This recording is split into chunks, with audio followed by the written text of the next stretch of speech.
Let's talk about what happened in Nicaragua when deaf children were born to hearing families. So what happened was a deaf child will be born to a hearing family in a hearing community, and there would be no resources for sign.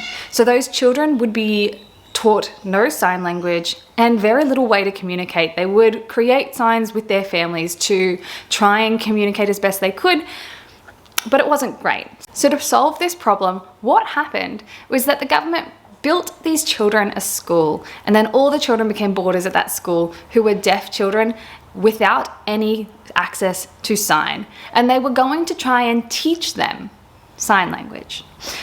But the most interesting thing happened. Those children created their own sign language. And it happened so quickly that the people around them, the hearing people and the people that thought they were going to teach them sign, were just like, we have no idea what they're saying. We need help.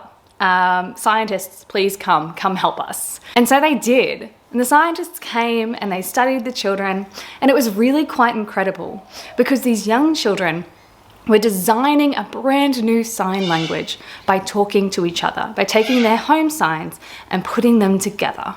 It took a little bit of time, but now that they are on to the second or later generations, what we find is that these children that created this Nicaraguan sign language went from being a Creole to being a full-blown language with sentence structure and syntax and all of this wonderful stuff. So what's really incredible is that humans are driven to communicate.